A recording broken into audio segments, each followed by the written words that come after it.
Subscribe करें और देखें हर मंडे एक हिला देने वाली horror story. Bell icon press करना ना भूलें।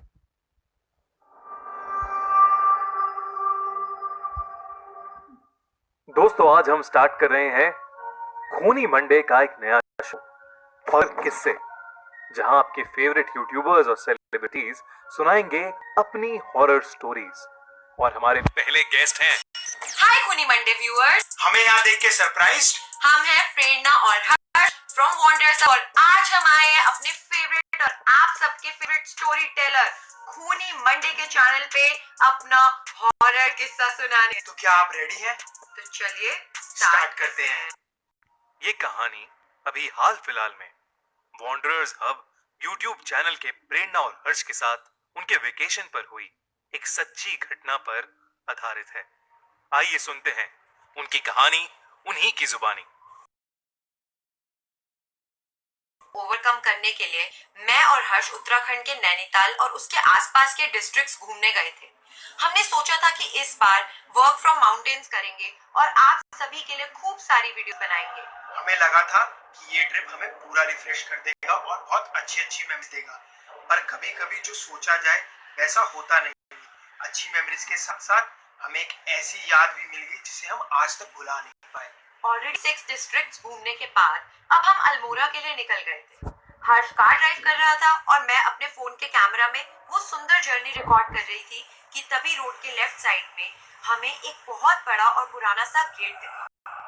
मुझे और प्रेरणा को अलग अलग जगह एक्सप्लोर करना बहुत पसंद है और इसीलिए हमने अपनी गाड़ी पार्क करके उस गेट की तरफ चल दी।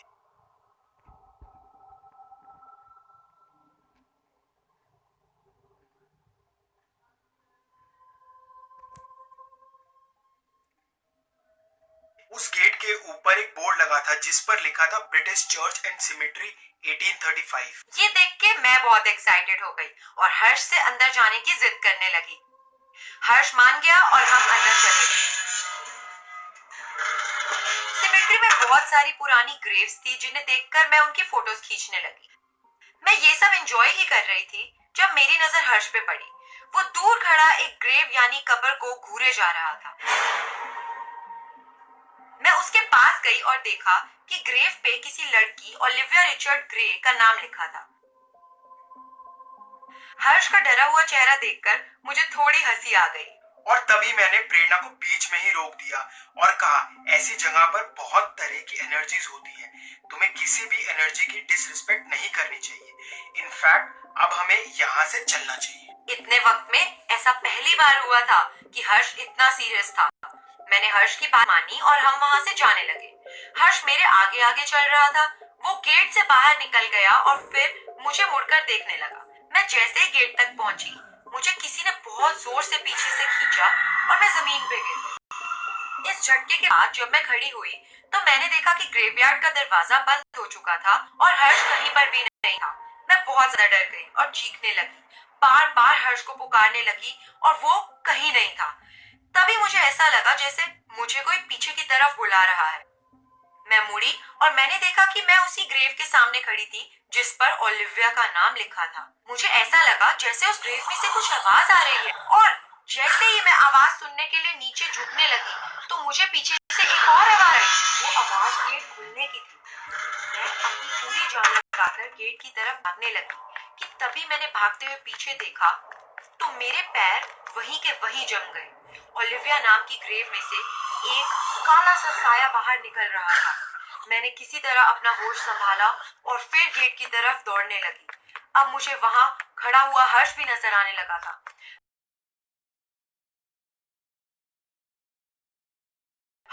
हाथ में पानी का जग था और वो मेरी तरह पानी की छींटे रहा था। उसके साथ एक और आदमी भी था जिसे मैंने पहले कभी नहीं देखा था।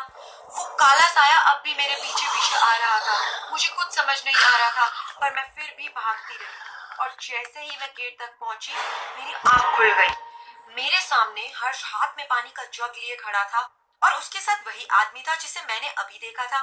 मैंने आसपास नजर घुमाई तो रियलाइज किया कि हम उसी रोड साइड पे बैठे हैं और हमारे ऑपोजिट साइड ही वो सिमेट्री है। मैं कुछ भी कहती उससे पहले ही हर्ष ने मुझे कुछ बताया कि मेरे होश ही उड़ गए। एक्चुअली प्रेरणा सिमेट्री के गेट पर पहुंचते ही बेहोश हो गई थी।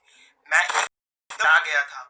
मैं प्रेरणा पर पानी की छींटे डाले जा रहा था, बार बार उसे पुकार रहा था, पर कुछ भी नहीं हो रहा था। उसी रोड पर एक प्रीस्ट वहां से गुजर रहा था। उन्होंने हमें देखा और मदद के लिए आ गए। मैंने उन्हें बताया कि हम सिमेट्री में गए थे, तो उन्होंने प्रेरणा के सर पर हाथ रखा और कुछ मंत्र बोलने लगे और कुछ ही सेकंड्स में प्रेरणा को होश आ गया। प्रेरणा को जैसे ही होश आया तो मैंने उसे गले लगा लिया। फिर मैं उन प्रीस्ट की तरफ मुड़ा उन्हें थैंक यू कहने के लिए, पर वो अचानक वहां से चले गए, जैसे वो गायब से ही हो गए हो। फिर जब प्रेरणा ठीक हुई तो मैंने उसे बताया कि क्या हुआ था। जब हर्ष ने मुझे उस समय बताया कि मेरे साथ क्या हुआ था तो मैं बिल्कुल दंग रह गई थी।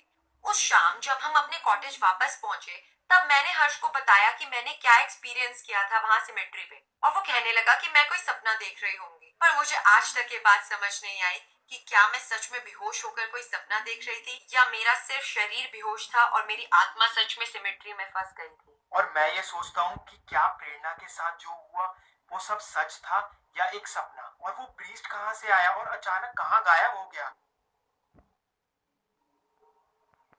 तो गाइस, इन सब सवालों के जवाब तो हमारी सारी कहानियां और किस्से लेकर हम आते हैं अपने चैनल वंडर्स हब पे। तो don't forget to check out our channel and subscribe to it if you like the content. And don't forget to check video अच्छी लगी हो तो लाइक करें।